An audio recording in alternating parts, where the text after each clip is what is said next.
मेरे जेठ 45 साल के हो चुके थे, लेकिन फिर भी वह कुंवारे थे। मुझे और मेरे पति को एक साथ देखकर जेठ हमेशा तड़पते रहती थी। जब भी मेरा पति कहीं बाहर जाता तो मौका पाकर भाई साहब मुझे अपने कमरे में बुला लेते या फिर देर रात तक मेरे कमरे में आ जाते। एक बार भाई साहब ऑफिस से देर रात पर घर आते ही वह अपने कमरे में जाकर कंबल ओढ़कर सो गए। तब उनकी सवेर सेवा करने के लिए मैं उनके कमरे में गई। उस समय उन्होंने मुझे अपने पास बुलाया था। जब भाई साहब ने अपने शरीर पर से कंबल हटाया तो सामने का दृश्य देखकर मैं हैरान रह गई, क्योंकि मेरे कमरे में जाने से पहले ही भैया पूरी तैयारी करके लेटे थे। उनके शरीर पर से कंबल हटते ही मेरी नज़र वहीं ठहर गई। हेलो दोस्तों, स्वागत है आप सभी का हमारी एक और रोमांचक कहानी में। मेरा नाम पूजा है। मेरी शादी को अभी 1 महीना ही हुआ था। उस पूरे 1 महीने में जो भी चीज़ें मैं अपने पति से मांगती थी वह मुझे लाने से पहले कहता था कि भाई साहब से पूछ कर लाता हूँ, भाई साहब से पैसे लेता हूँ। हर चीज़ में मेरे पति बड़े भाई साहब की अनुमति लेता था। आकाश और विकास दोनों भाई थे। विकास छोटा था जबकि आकाश बड़े भाई साहब थे। उन्होंने शादी ही नहीं की थी। अपने पति विकास से मैंने भाई साहब की शादी न करने का कारण पूछा, तब वह बोले, अब तक मुझे भी इसका कारण समझ में नहीं आया है। भाई साहब को शादी करने की इच्छा नहीं थी, इसीलिए माँ ने मेरी शादी करा दी। भाई साहब अब 45 साल के हो चुके थे। धीरे धीरे मुझे समझ में आने लगा था कि मेरे ससुराल की पूरी संपत्ति भाई साहब की ही है। उन्होंने खुद अपनी कंपनी स्थापित की थी। मेरा पति अपने भाई की कंपनी में काम करता था। सीधे शब्दों में तो वह भाई की कंपनी संभालता था। हमारा रहने वाला बंगला भी भैया ने ही बनवाया था। घर में दोनों भाई मिलकर रहते थे। सासू माँ तो मुझसे कहती थी, अब तुम घर में आई हो तो तुम्हें और विकास को साथ देखकर आकाश का भी शादी करने का मन हो जाएगा। कुछ दिन मैंने भी भाई साहब को शादी करने के बारे में समझाया था, लेकिन वह किसी की सुनने को तैयार नहीं थे। कई बार मैंने उनके शादी न करने का कारण जानने की कोशिश की, लेकिन मेरे हाथ में कुछ नहीं लगा। 1 महीने में ही मैं ससुराल में अच्छी तरह से बस गई थी। घर में ससुराल वाले ससुर नहीं थे, लेकिन ससुर की जगह बड़े भाई साहब थे। भाई साहब मुझे किसी भी बात के लिए रोक टोक नहीं करते थे। एक बार भाई साहब को थोड़ा सा बुखार हो गया, तब 4-5 दिन घर पर इलाज कराते हुए वह ऑफिस जाते थे। देखते ही देखते सामान्य बुखार मलेरिया में बदल गया। तब तुरंत भाई साहब को अस्पताल में भर्ती कराना पड़ा। भाई साहब अब 8-10 दिन तक अस्पताल में भर्ती रहे। 8-10 दिन को अस्पताल में टिफ़िन लाने और ले जाने में मैं थक चुकी थी। 10 दिन बाद भाई साहब को अस्पताल से घर लाया गया। अस्पताल के चक्कर में मैं बहुत थक गई थी। घर के काम करने के लिए नौकरानी थी, लेकिन घर वालों को मेरे हाथ का खाना ज़्यादा पसंद था। नौकरानी के हाथ की चाय भी कोई नहीं पीता था। सासू माँ मुझे एक रोटी भी बोलकर नहीं देती थी। उस दिन मैंने सासू माँ से कहा, माँ मेरी बहुत भाग दौड़ हो रही है। घर में कोई विकास के लिए अलग खाना बनाना, अब भैया के लिए दूसरा फीका खाना बनाना पड़ता है, उसमें आपको भी खाना अलग होता है। अब कुछ दिन भैया घर पर ही आराम करेंगे तो उनकी देखभाल आप कर लीजिए। तब सासू माँ बोली, पूजा अभी तुम जवान हो, इतनी जल्दी कैसे थक गई? पहले हमारी जॉइंट फैमिली थी, तुम्हारी उम्र में मैंने कितना काम किया है, इसका तुम्हें अंदाज़ा भी नहीं हो सकता। अब बच्चे बड़े हो गए हैं, इसीलिए परिवार अलग हो गया है। आज की लड़कियां जॉइंट फैमिली में कैसे रहेंगी? अभी से तुम बूढ़ी सास और जेठ से तंग आ गई हो। तुम्हारे काम में मदद करने के लिए घर के नौकरानी है, फिर तुम्हें इतनी थकान क्यों महसूस हो रही है? सिर्फ 2-4 रोटियां तो बनाती हैं, तुम्हें इसमें इतनी परेशानी क्यों हो रही है? जब मैं इस घर में शादी करके आई थी, तब से मैं अपनी सासू माँ को कभी भी रसोई में थोड़ा भी चक्कर लगाते हुए नहीं देखी थी। फिर वह बोली, मैं बहुत थक गई हूँ, मुझे कुछ दिनों के लिए अपनी बहन के यहाँ जाना है।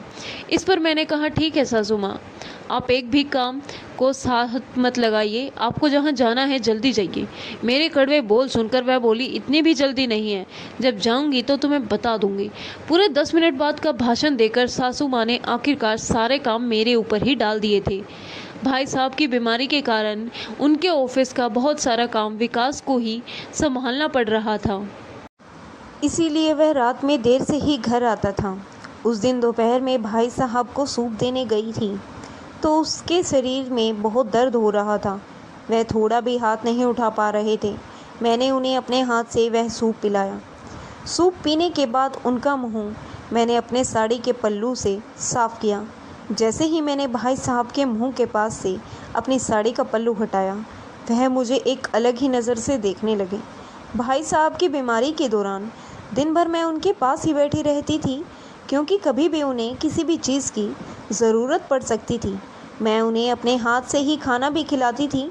भाई साहब ने अपनी तबीयत ठीक न होने के कारण पूरे हफ्ते भर की छुट्टी ले ली थी। उस हफ्ते के 3 दिन बीत चुके थे। पिछले 3 दिनों में मैंने भाई साहब की बहुत देखभाल की थी। मेरी वह देखभाल देखकर भाई साहब मुझसे इतने प्रभावित हो गए कि 3 दिनों में ही उन्होंने कहा, पूजा तुम्हें क्या चाहिए बताओ, जो भी तुम्हें चाहिए होगा मैं तुम्हें दिला दूँगा। मैंने कहा, भैया पिछले हफ्ते मैंने एक नया सोने का नेकलेस देखा था। वह लेटेस्ट डिज़ाइन था जिसे लेने की मेरी बहुत इच्छा थी, लेकिन विकास ने पैसे की कमी के ना वजह से नेकलेस लेने से मना कर दिया। तब मैंने भैया के सामने मायूस होकर बोल ही रही थी। अब मौका मिला था तो मैं उसने छोड़ने वाली नहीं थी। तब भाई साहब ने कहा, पूजा तुम्हें नेकलेस पसंद आया था, इस बारे में तुम्हें मुझसे एक शब्द तो कहना चाहिए था ना। मैंने उसी समय उन्हें वह नेकलेस खरीद कर देते। फिर उन्होंने मुझे तुरंत अपना कार्ड दे दिया और शाम को जाकर मैंने वह नेकलेस खरीद लिया। वह नेकलेस मेरे हाथ में आते ही मैं बहुत ही खुश हो गई थी। धीरे धीरे नज़रों ही नज़रों में हम दोनों एक दूसरे के करीब आने लगे थे। मैं तो भाई साहब की बीमारी में उनकी देखभाल करने गई थी, लेकिन भैया की देखभाल करते करते हमारे बीच कुछ ऐसा हो जाएगा इसका मुझे कोई अंदाज़ा नहीं था। भैया द्वारा दिलाया गया एक नेकलेस देखकर विकास तो चौंक गए थे।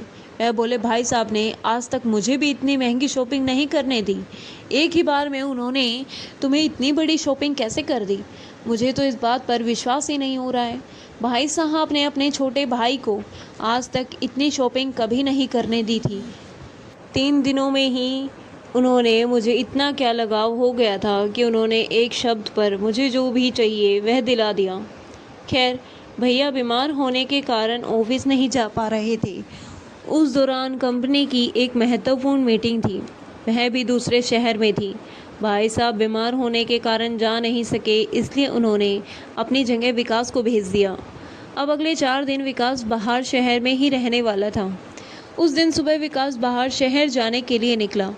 उसके जाने के बाद मैं नहाने चली गई। जब मैं नहाकर बाहर आई तो गीले बालों में मैंने तौलिया लपेटा हुआ था। जैसे ही मैंने तौलिया हटाकर बाल पहुंचाना शुरू किया, मुझे भाई साहब की आवाज़ सुनाई दी। वह मुझे मेरे नाम से पुकार रहे थे। भाई साहब की तेज़ आवाज़ सुनकर मुझे समझ में आ गया कि वह कब से मुझे पुकार रहे हैं। इस पर सासू माँ अभी घर पर ही थी, इसीलिए उन्होंने अपने बेटी की आवाज़ को नज़रअंदाज कर दिया। खुद को काम से दूर रखने की उनकी बुरी आदत थी, इसीलिए वह दिन भर घर से बाहर गप्पे लड़ाने चली जाती थी। तभी मैं दौड़ती हुई भाई साहब के कमरे में गई। दौड़ने की हड़बड़ाहट में मेरे बालों से लिपटा हुआ तौलिया भी गिर गया था। उनके कमरे में पहुंचते ही मैंने कहा, भाई साहब आपको कुछ चाहिए था क्या? मैं नहाने गई थी, इसीलिए आपकी आवाज़ मैं नहीं सुन पाई। भैया बोले, पूजा आज मुझे थोड़ी जल्दी ही भूख लग गई है, अगर नाश्ता मिल जाता तो थोड़ा अच्छा लगता। तब मैं तुरंत ही नाश्ता बनाने के लिए चली गई। जाने से पहले मैंने भैया को उनका नाश्ते के पहले वाली गोली देनी चाहिए। गोली का बॉक्स उनके बिस्तर के पास ही था। वह बॉक्स काफ़ी नीचे रखा हुआ था। बॉक्स लेने के लिए जैसे ही मैं नीचे झुकी, वैसे ही पीछे से मुझे अपने पीठ पर भैया का हाथ महसूस हुआ। तब मैं तुरंत ही सीधी खड़ी हो गई। मैं भैया से कुछ कहने ही वाली थी कि तभी वह बोले, पूजा तुम्हारी पीठ पर तुम्हारे गीले बालों का पानी आ गया था, वहीं पहुंच रहा था। गीले बालों में तुम और भी ज़्यादा अच्छी लगती हो। भैया तो सुबह सुबह मेरी सुंदरता की तारीफ़ करने लगे थे। उनके सामने मुस्कुराते हुए मैं तुरंत ही नाश्ता बनाने चली गई।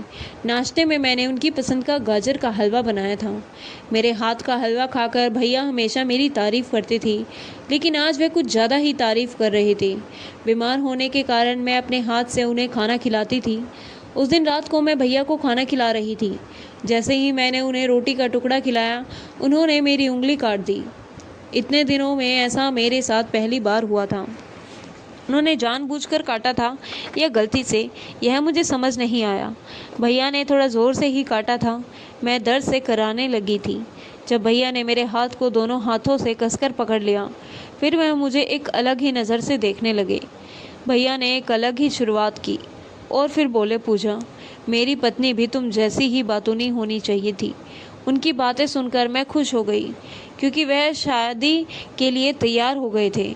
यह मुझे समझ आ गया था। आगे उन्होंने कहा, मुझे तुम्हारी जैसी नहीं बल्कि अब तुम ही चाहिए हो।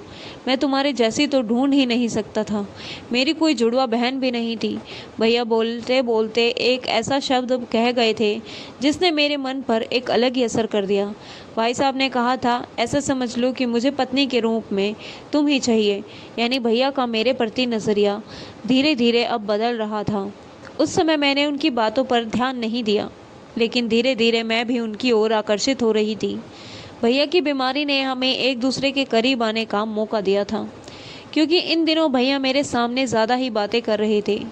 पहले भी वह मुझसे थोड़ी बहुत बातें करते थे, लेकिन अब तो वह अपने मन की भावनाएं मुझसे व्यक्त करने लगे थे। उन्हें मैं पसंद आने लगी थी, ऐसा मुझे लगने लगा था। देखते ही देखते भैया की छुट्टियों का हफ्ता ख़त्म हो गया था और मेरे पति विकास भी घर आ गए थे। विकास के घर आने के बाद रात को उसने कहा, भैया ने तुम्हें नेकलेस खरीद कर दिया और शॉपिंग के लिए अपना कार्ड भी दिया। वह तुम्हारी इतनी सुनते हैं तो तुम भैया से मेरे लिए 10 लाख रुपए की फरमाइश करो ना। मुझे कुछ अर्जेंट पैसे चाहिए। भैया और मेरे बीच एक अलग ही रिश्ता बन रहा था, जिससे वह मेरी सभी इच्छाएं पूरी कर रहे थे। हमारे बीच के रिश्ते की विकास को भनक तक नहीं थी। जैसे विकास से पूछा कि आपको इतने सारे पैसे किस लिए चाहिए, इस पर उन्होंने कहा, मुझे एक बड़ी गाड़ी खरीदनी है। वह गाड़ी लेने की मेरी बहुत इच्छा है। तब मैं उनसे बोली, ठीक है। इसके बाद विकास सो गए और मैं अपने कमरे से बाहर आ गई। मैं भाई साहब को हल्दी का दूध देना भूल गई थी। पिछले कुछ दिनों से भाई साहब को कैल्शियम की कमी हो रही थी, इसीलिए मैं उन्हें रोज़ रात को हल्दी वाला दूध देती थी। उस रात भी मैं उनके कमरे में हल्दी का दूध लेकर गई। दूध का गिलास उनके कमरे में रखकर मैं वहाँ से निकलने ही वाली थी कि तभी भैया ने मेरा हाथ पकड़ लिया। फिर वह बोले, पूजा, इतनी जल्दी कहाँ जा रही हो? मुझे दूध का गिलास तो ख़त्म करने दो। मेरे पास बैठ जाओ। मुझे तुम्हारे साथ बातें करना अच्छा लगता है। इन दिन भाई साहब मेरी हर छोटी बड़ी बातों पर ध्यान दे रहे थे। उन्होंने कहा कि ये नाइटी तुम पर बहुत अच्छी लगती है। वैसे तो मैं दिखने में सुंदर थी। मेरी इतनी तारीफ तो विकास ने भी नहीं की थी। भैया का मेरे प्रति भावनाएं बदल रही थी, यह मुझे समझ में आ रहा था। बातों बातों में बम बोली, भाई साहब, मुझे कुछ चाहिए था। मैं अपना नाम आगे करके उनसे 10 लाख रुपए की मांग करने लगी।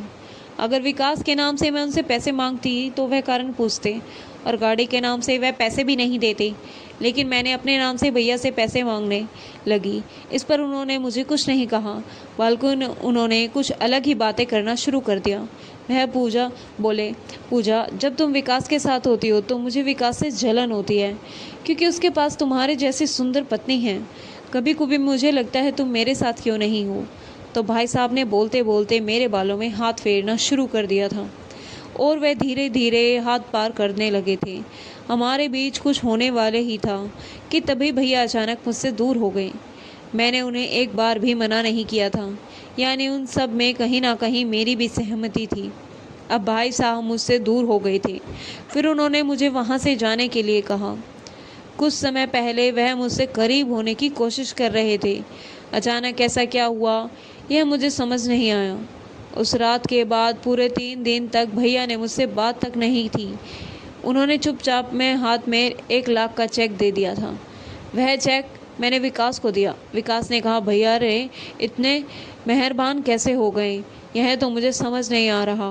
वह तो मुझे हज का भी हिसाब पूछते हैं और तुम्हें एक ही बार में इतने बेरकम दे दिए। भैया और मेरे बीच किस प्रकार का रिश्ता बन रहा था, इसकी विकास को ज़रा भी खबर नहीं थी। मैंने उसकी बात पर सिर्फ सर हिलाया। अगले 4 दिन बाद से ही सुबह से सासू माँ के उनकी बहन के घर जाने की तैयारी शुरू हो गई थी। उन्होंने सुबह सुबह मुझसे 1 किलो लड्डू और भी बहुत सारी मिठाई मंगवाई थी। वह बहन के घर जा रही थी या पिकनिक पर, यह मुझे समझ नहीं आ रहा था। मैंने सासू माँ को सब कुछ बना कर दिया। बनाने में इतनी बिजी हो गई थी कि सुबह मैंने चाय भी नहीं पी थी। उठने के बाद से ही मैंने सिर्फ चेहरा धोकर कमरे से बाहर आई थी। सासू माँ की सारी शॉपिंग 12:30 बजे तक कर दी थी।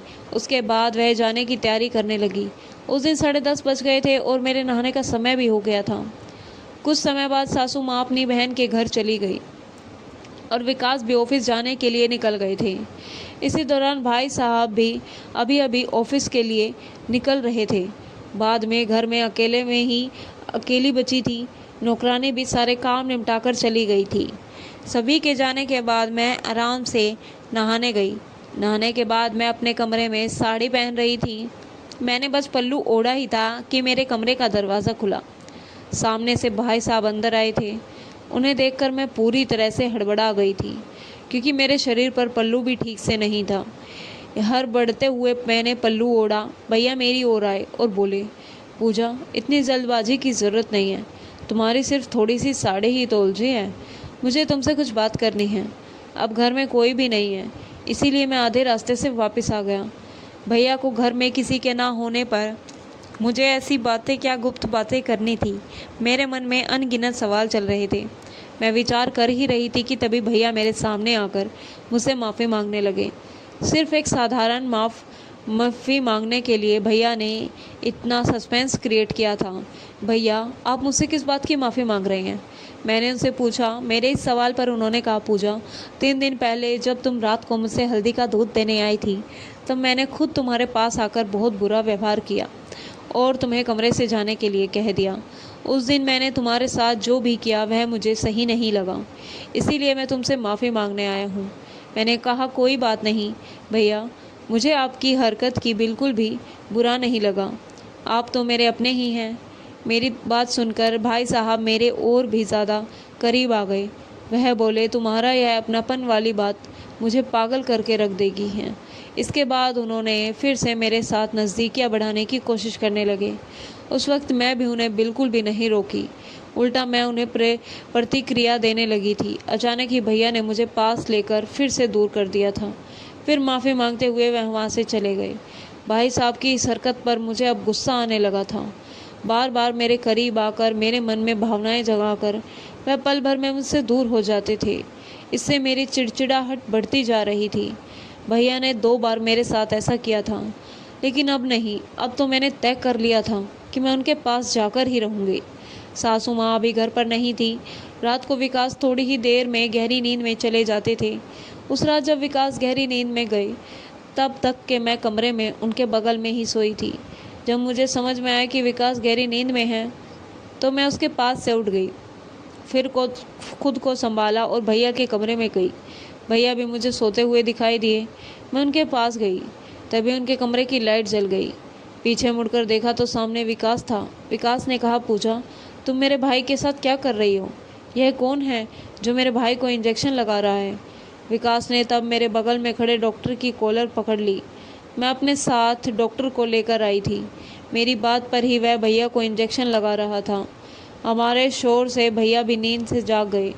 क्या हो रहा था यह उन्हें समझ में नहीं आ रहा था। विकास ने कहा, भैया, आप बिल्कुल भी चिंता मत करो, मैं आपको कुछ भी नहीं होने दूंगा। मेरी पत्नी आपके साथ ऐसा कुछ करेगी, इसकी मैंने कभी कल्पना भी नहीं की थी। विकास का बड़बड़ा रहा था, यह मुझे भी समझ नहीं आ रहा था।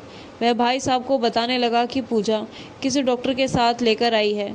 यह दोनों मिलकर आपको कोई इंजेक्शन देने वाले थे। भाई साहब ने विकास को शांत किया। फिर वह बोले, मुझे अभी भी विश्वास नहीं हो रहा कि पूजा कुछ गलत कर सकती है। फिर भाई साहब ने मुझसे सवाल किया, पूजा, यह सब क्या हो रहा है? तुम मेरे साथ क्या करने वाली थी? सोच सोच बताना। तब मैंने बोलना शुरू किया, भाई साहब, मैं अपने साथ गुप्त रोग वाला विशेषज्ञ इंजेक्शन को लेकर आई थी, क्योंकि मुझे आप पर शक था कि आपके अंदर कुछ कमी है। आप 45 साल के हो गए हों और आपकी इतनी संपत्ति है, फिर भी आपने शादी क्यों नहीं की? विकास, मैंने तुमसे भी कोई बारे में पूछा, लेकिन तुमने भी कोई कुछ नहीं बताया। मुझे लगा शायद भैया ने अपनी कमी सभी से छुपा रखी है। मुझे इसकी जांच करनी थी, इसीलिए आज मैं अपने साथ डॉक्टर को लेकर आई थी। डॉक्टर इन्हें बेहोशी का इंजेक्शन दे रहे थे ताकि वह ठीक से जांच कर सकें और भैया को इसके बारे में पता न चले। मेरी बात सुनकर भाई साहब बोले कि पूजा, तुम्हें किसने बताया कि मेरे अंदर कुछ कमी है? तुमने ऐसा सोचा? तभी मैं बोली, भाई साहब, कई बार आप मेरे करीब आते आते रुक गए थे। मेरी बात आपके पूरी पूरी नज़र थी, इसलिए मैं आपके पास आती रही थी। मुझे सच्चाई जाननी थी कि क्या आपके अंदर सच में कोई कमी है या शादी ना करने का कोई और कारण है। इसी वजह से मैं आपसे मीठी मीठी बातें करती थी। भैया, अब तो सच बता दो, क्या आपके अंदर किसी प्रकार की कोई कमी है जो आप शादी करने से इनकार कर रहे हैं? तभी भैया बोले, मेरे अंदर किसी प्रकार की कोई कमी नहीं है। मेरा शादी ना करने का सिर्फ एक ही कारण है, और वह है मेरा प्यार, मेरा सच्चा प्यार। जब मैं 25 साल का था तब से ही मैं अपने बचपन की दोस्त संजना से शादी करना चाहता था। संजना से मुझसे बहुत प्यार था। उसके परिवार ने हमारी शादी के लिए अनुमति दे दी थी।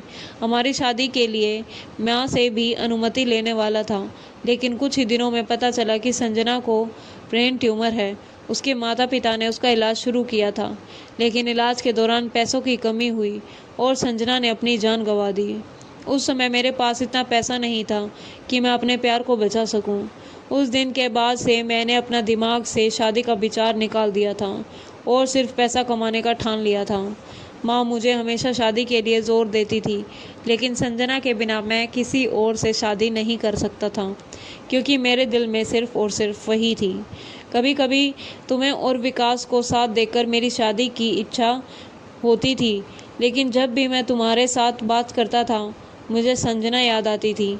आखिरकार मैंने अपने मन को समझा लिया कि जितनी भी कोशिश कर लूं, मैं संजना के अलावा किसी और से शादी नहीं कर सकता। बात करते करते भाई साहब की आंखों से आंसू आ गए। फिर विकास ने उन्हें संभाला। उसके बाद मैं बोली, भैया, मुझे आपकी बहुत चिंता हो जाती है। आप दिल से बहुत ही अच्छे हैं। आप इतना पैसा भी कमाते हैं। आपको अपने छोटे भाई को भी सही रास्ता दिखाया है। कल हमारी संतान आपको बड़े पापा कहेगी, लेकिन वह आपको पापा नहीं कहेंगी। कितना भी हो, आपकी संतान और हमारी संतान कहीं ना कहीं थोड़ा बहुत फ़र्क तो होगा ही। कल बच्चों की पढ़ाई के लिए हमें दूसरे शहर जाना पड़ सकता है। सासू माँ से अब कुछ काम नहीं होता। आखिर वह हमारे साथ कितने साल तक रहेंगी, यह कहा नहीं जा सकता। आप कितने दिन अकेले ज़िंदगी जिएंगे? अभी भी आपकी शादी का समय नहीं गया है। एक बार किसी लड़की को अपनी ज़िंदगी में थोड़ा सा समय देकर देखिए। निश्चित रूप से आपको उसमें भी अपनी संजना नज़र आने लगेगी। आपका घर बसता देखकर माँ को भी संतोष मिलेगा। भाई साहब, प्लीज़ अब तो शादी के बारे में सोचिए। अभी भी आपकी शादी का समय गया नहीं है। इतने दिनों से आप शादी करें, इसी वजह से मैं यह सब कोशिश कर रही थी। मेरी बात ख़त्म होते ही विकास ने मुझसे और भैया से माफ़ी मांगनी शुरू कर दी। वह बोले, पूजा, मुझे माफ़ कर दो, मैंने तुम्हें गलत समझा। मेरा बड़ा भाई तो जो मुझे पैसे का हिसाब लेता था, तुम्हें एक शब्द पर सब कुछ कैसे दे रहा था, यह मुझे समझ में नहीं आ रहा था। भाई साहब ने 10 लाख रुपए का चेक भी तुम्हें दे दिया। मुझे कोई समझ नहीं, मुझे गाड़ी नहीं लेनी थी। मैं तो तुम्हारी परीक्षा ले रहा था कि भाई साहब तुम्हें इतनी बड़ी रकम देते हैं या नहीं। जब तुम्हें यह 10 लाख का चेक मेरे हाथ में रखा तो मुझे समझ में आया कि तुम्हारे और भैया के बीच ज़रूर कुछ गलत संबंध है। मुझे माफ़ कर दो कि मैंने तुम दोनों पर शक किया। घर में दूसरा कुंवारा भाई होने पर ऐसी गलतफहमी तो होगी ही। मैंने और भाई साहब ने विकास को माफ़ कर दिया। अगले दिन मैं भैया की शादी के लिए एक नहीं बल्कि 10 प्रस्ताव लेकर आई। उनमें से एक लड़की को भैया ने पसंद कर लिया, लेकिन उन्होंने शर्त रखी कि वह 1 महीने तक उस लड़की को जानना चाहेंगे और उसके बाद ही वह शादी का फैसला करेंगे। उनकी शर्त को हमने मान लिया। 1 महीने बाद उन्होंने शादी के लिए मंजूरी दे दी। उनका घर बस्ता देखकर सबसे ज़्यादा खुशी मेरी सासू माँ को हुई थी। आखिरकार लाख कोशिशों के बाद भी मुझे सफलता मिली और मैंने भैया का हाथ में उनके बुढ़ापे का सहारा सौंप दिया। तो दोस्तों, हर परिवार में पूजा जैसी बहू हो तो हर घर हमेशा हंसता खेलता और खुशहाल रहेगा। तो दोस्तों, यह थी आज की कहानी। आपकी क्या राय है इस कहानी पर, हमें कमेंट में ज़रूर बताएं। वीडियो अच्छी लगी हो तो लाइक करें, शेयर करें, सब्सक्राइब करें। धन्यवाद। मिलते हैं कल आपसे एक नई कहानी में।